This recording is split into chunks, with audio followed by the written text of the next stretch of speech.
Welcome to AskPsychSessions with Marianne Lloyd, where we ask some of the best teachers we know questions from you, our audience.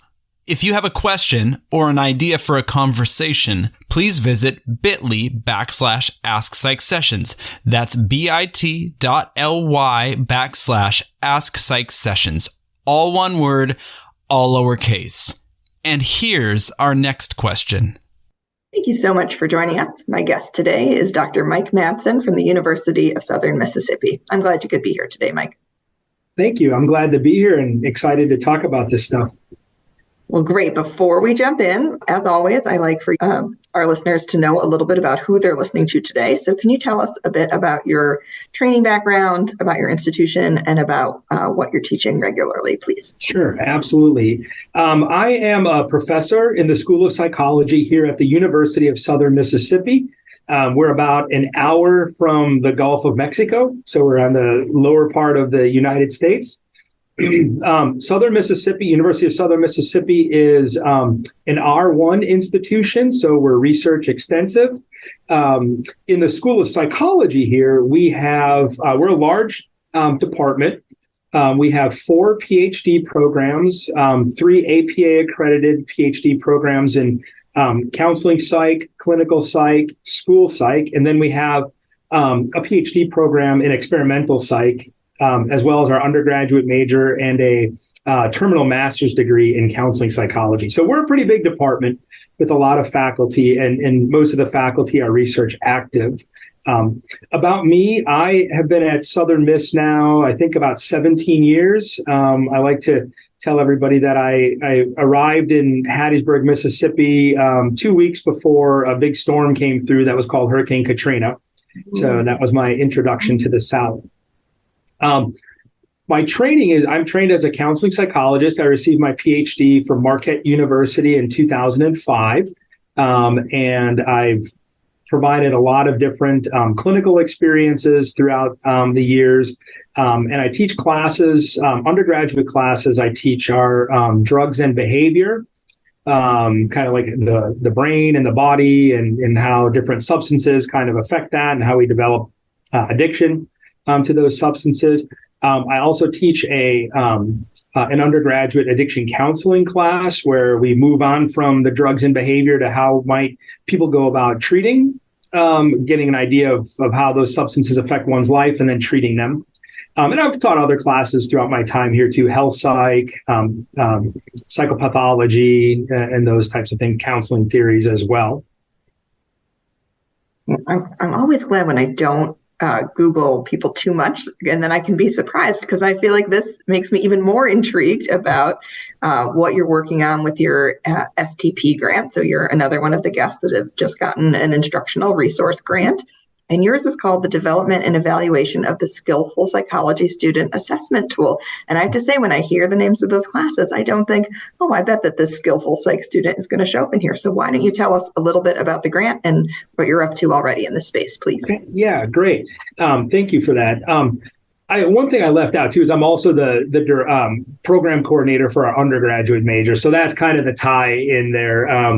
I teach graduate classes, but then I've, since about 2019, I took over as our undergraduate major for the program coordinator for our undergraduate major. So just to step back before we kind of jump into the grant and the assessment tool, in fall of 2020, our department was fortunate enough to participate in a program that USM put on that was a partnership with the American Council on Education.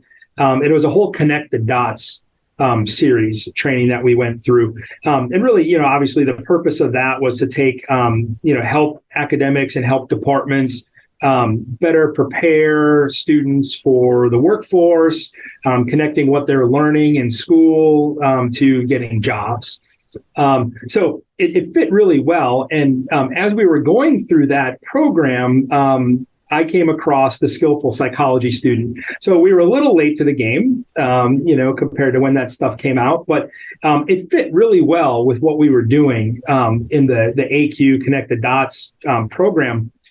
So what they allowed us to do is when we went into, we had kind of an educational session, and then in January of 21, we had kind of a group facilitated session, and we worked with AQ. We worked with our university folks that were organizing it, and we said, hey, we found this stuff. We would like to kind of organize our small group discussions around this Skillful Psychology Student resource.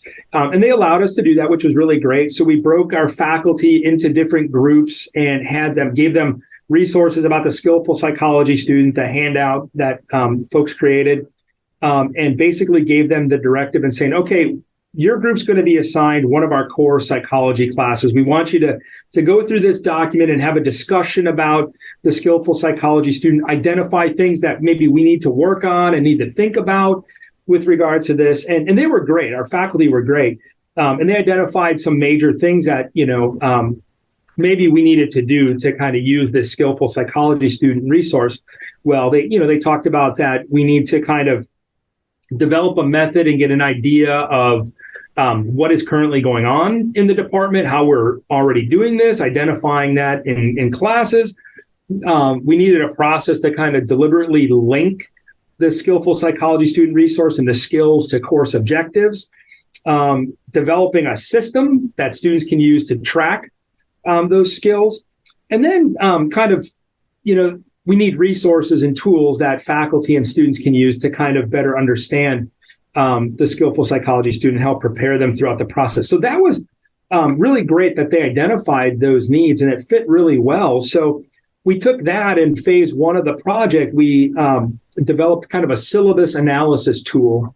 We came up with a rubric with, behavioral anchors on it, and gave it to the faculty at the end of that spring semester of 21, and said, take a look at your undergrad classes that you taught over the course of the last 2 years, and evaluate them using this rubric. And, we gave them, it also had all the skills on it, and they ranked the skills from 0 to 4 on a 5-point scale about how much they did things like, I have assignment that attacks this, or I talk a little bit about this. So we did that. And we decided ahead of time that we were going to have a cutoff score of 3 or higher. And if they rated it as 3, because the faculty didn't know, our undergrad committee knew what the cutoff score, the faculty didn't know. So if they rated it 3 or higher, we then gave them feedback in a template that they could put in their syllabus that said, these are the skills that you're going to be exposed to in this class. And gave that to each one of the faculty, offered them feedback or discussion on it if they had any questions. And then we started creating resources for them, for the faculty. We created a kind of a beginning and the end of the semester template PowerPoint slide presentation that they could individualize with the skills that they were doing in their classes or that were covered in their classes. And then in the end of the semester, they sort of, we kind of followed some of the outlines with, how you start thinking about these things, how you start talking about these things, putting all the pieces together. And we created a handful of other resources for them as well. I created a resource where we were able to take like the course objective, and then we had a middle column on it that said, this course objective fits with these APA skills. And then we had a third column that would say like Dr. Madsen's suggestions for how you can build this skill on assignments and that type of thing. And that was on, that was put on the syllabus, replaced old course objectives. So those are some of the things we did. We came across some of the great resources on student tracking resources. So we just implemented those. Ashley Wagner Denton, her resources for tracking skills. So that's what we provided to the students. And we created a bunch of other things. I made some videos for them. We created a handbook for them. For the students, that is, on how to kind of track all of these things. So that's kind of the background of where we got to what we got in the paper that we published earlier this year on that. And then we were fortunate enough, we submitted we wanted to take the assessment one step further. There were some people that had some questions. Drew Appleby in some of his papers had some questions that you could ask in class. And what we wanted to do is we wanted to say, okay, well, let's take this assessment a little bit further, and let's use some of the questions that Drew came up with and refine and add some other ones that faculty can use in their classes for kind of program development or improving instruction around the transferable skills and career readiness stuff there. And then we also created a series of questions that we wanted to integrate into our annual student major survey at the end of the year that got into things of like, I feel confident talking about these. I'm using these resources. My faculty are talking about these skills. So kind of getting at exposure to the skills, confidence in being able to talk about them, feeling like they're prepared, all of those things. And that's what we got the grant for, to kind of study that and refine it and hopefully come up with a nice, solid, empirically derived measure that faculty can use individually in their classes or departments can use at a programmatic level too. Great, thank you. This sounds very exciting and helpful, my favorite combination. It occurred to me we probably should have started with, what is the Skillful Toolkit? And I don't have mine handy. So hopefully I'm talking about the same thing that you are, which is that they found that there are kind of 5 core skills that students with a bachelor's degree in psychology would likely need to have for jobs that they'd be eligible to apply for. Cognitive, technological, social. I have at the ready. Do you have them all memorized to know the other 2? Yeah. Cognitive, communication, personal, social, and technological are the 5 categories. Yes. And then there's things underneath them, right? Like teamwork and working with new software. Yes, great. So I love this focus for students because, right, it is. We are doing this, but if we don't tell them we're doing it, they might not notice that they have these, right? So that sort of that gap between what's happening to them and their metacognition. So do you already have a sense, and you might not yet because you're just getting started on this, was there a category when you did the syllabus review that felt really needed some effort? And then do you see a space where students are really having a hard time kind of understanding the value or something like that? Yeah, I mean, I think, so yes, first of all, to your first question, we kind of found some categories that had some limited coverage. Kind of the leadership and management skills seem to fall a little bit short. Oral communication fell a little bit short than what we would like. Now, we had coverage of all of them across the major. We looked at our core classes for the major and then our elective classes. And so we looked at the core classes individually, what they covered, the elective classes individually, what they covered, and then across the whole curriculum. So we were able to find that across the curriculum, but some of those things, leadership, management, tended to fall a little bit shorter with the amount of exposure that they experience. And we chalked that up to a few things. Some of our classes are larger in size, and we don't do a lot of small group projects or things like that, where they might have to manage a group or collaborate with a group, maybe identify some leadership skills. So those things fall a little bit short there. As well as, we have a handful of classes in the major that cover oral communication, but much more do written communication, obviously papers and things where, I teach a class of about 50 students online, and I'm not going to have oral presentations in a class like that, but the written communication was one of the highest ones across our curriculum, which is kind of nice. And then things like information management, critical thinking were kind of the higher ones, which kind of makes sense if you think about it in a psychology major, that we're going to expose them to those types of skills. Great. And then another follow-up for things like leadership, I hope you have like a career center or student activities, and you can sort of send students to to think about the other things that they're doing in their college careers that could be developing this, right? Because I think it is hard. Yep.